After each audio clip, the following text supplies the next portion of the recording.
Use compositions to verify the functions are inverses.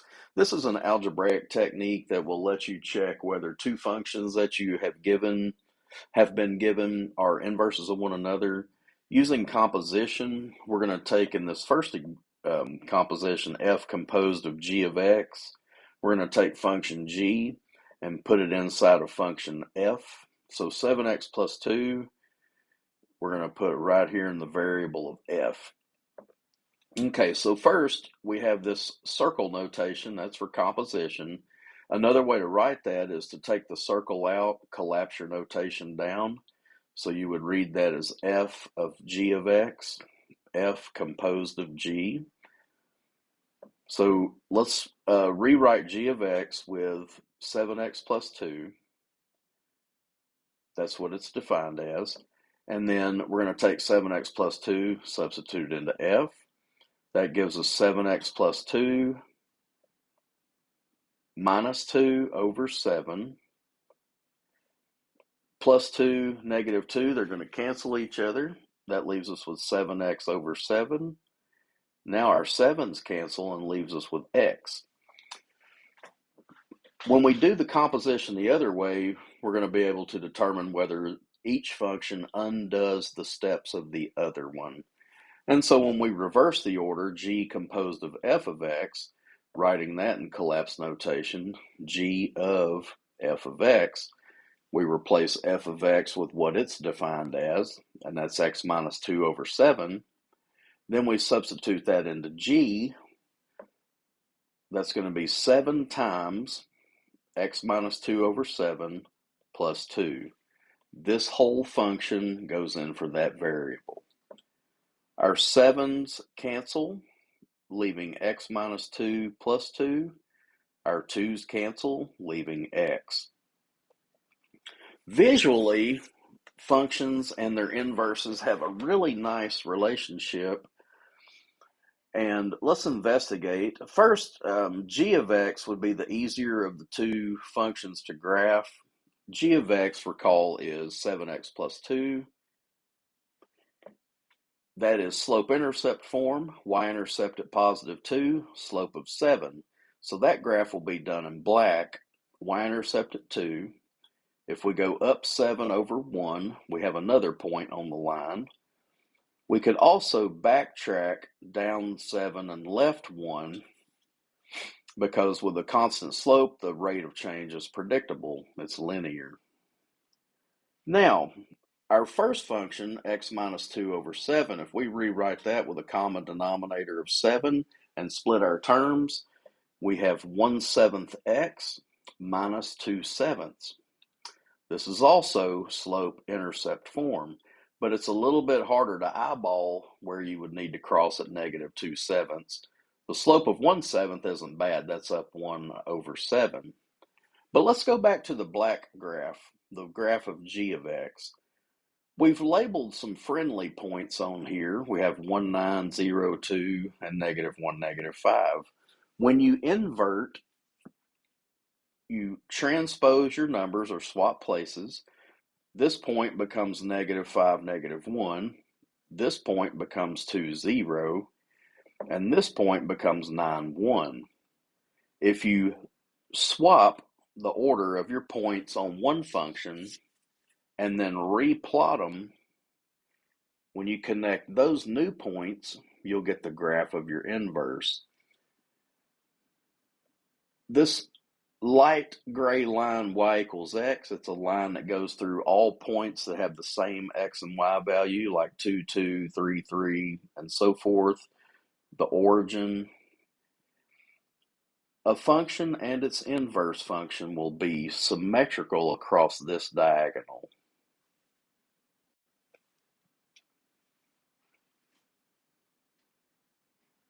Let's take two new functions and see if they are inverses of one another. These are a little bit simpler. Function f is 4 times x. G of x is x divided by 4. Now you can kind of give it the eyeball test. They do opposite operations, so that's a good start. Okay, our first composition, f composed of g of x, again, you can write this in collapse notation. We're going to take g of x, which is defined as x over 4, and substitute it into f. So x over 4 goes in here for that variable. 4 times x over 4, your 4's cancel, leaving x. That's a good start. Let's check the composition in the other order. G composed of f of x. Take f of x, it's defined as 4x, substitute it into g. So we're going to put 4x right here in the numerator. 4x divided by 4, 4's cancel. If you get x for both compositions, then they are inverses of one another. Verifying by graph, function f was defined as 4x. That's slope-intercept form, slope of 4, y-intercept of 0. G of x was defined as x over 4, or 1/4 x. That's also slope-intercept form, slope of 1/4, y-intercept of 0. In red, if we plot the origin, up 4 over 1, up 4 over 1, we get a series of points that the line passes through. For g of x, we got to go through the origin. A slope of positive 1/4 is up 1 over 4, up 1 over 4. Notice that any point on f, when transposed or swap your x and y, you will get a point on the inverse function g. So you always have that nice relationship to look forward to. And then just a quick note at the bottom, inverse functions have graphs that are symmetrical reflections across the line y equals x. And again, I do those in real light gray. That's a line that goes through all points with the same x and y value. For these last two, composition and inverse checks, I'm not going to worry about graphing. We'll do that in class and also future videos. But for function f, we have it defined as x cubed over 3.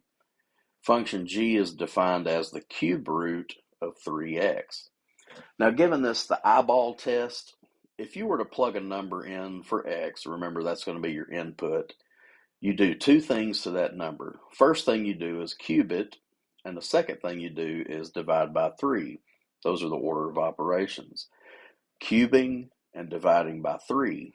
Now, if you go in opposite order with opposite operations, you would multiply by 3 and then take the cube root. Look at function g. If you put a number in for x, the first thing it does is multiplies by 3, and the second thing it does is cube root. So that's an informal way to test out whether your functions are inverses of one another.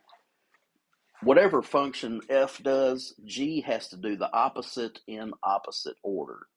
Now again, I call it the eyeball test, and it's pretty effective for simple functions.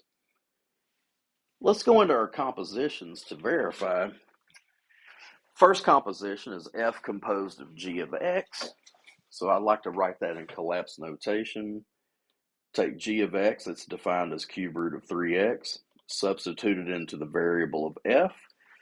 So be careful here, that's cube root of 3x cubed divided by 3. If your root and power match, they cancel. That leaves 3x over 3. 3's cancel and leaves us with an x.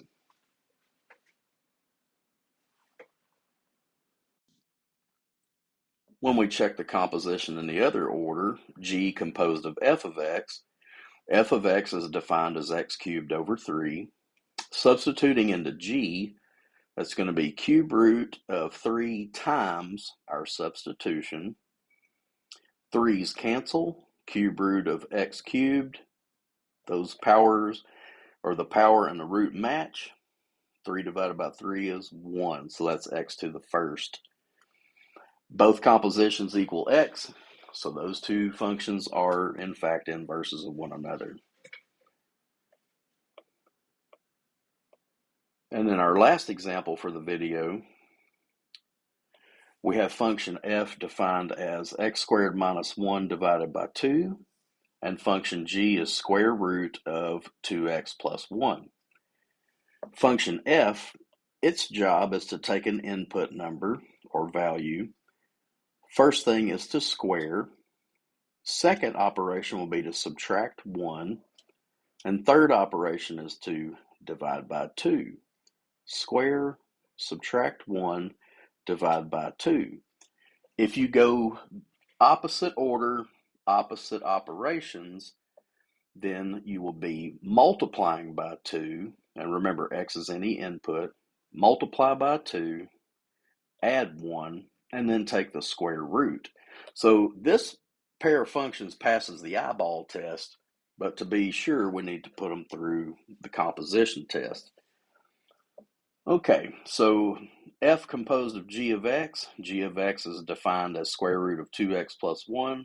Subbing that into f, we're going to put that right here where that variable is. That's the square root of 2x plus 1 squared minus 1 over 2. Square root and square cancel. 2x plus 1 minus 1 over 2. Those 1's cancel. 2x over 2. The 2's cancel, leaving x. So far, so good. And by the way, if you're careful, and this is what you're asked to do, is verify inverses using composition. If you don't get x on this first composition, then you don't have to do the second composition. They both have to be x, so if any of them aren't x, or if either one of them aren't x, you can stop. G composed of f of x is defined as x squared minus 1 over 2. Substituting that into g, we're going to put it under the square root and behind the 2. That's square root of 2 times our substitution, x squared minus 1 over 2, plus 1. These 2's cancel. X squared minus 1 plus 1. The 1's cancel. Square root of x squared is x to the first. Now technically, that's supposed to get absolute value, because if you go from an even power to an odd power, you're supposed to put absolute value around your answer. But these, we just want to make sure that x is the result of both compositions.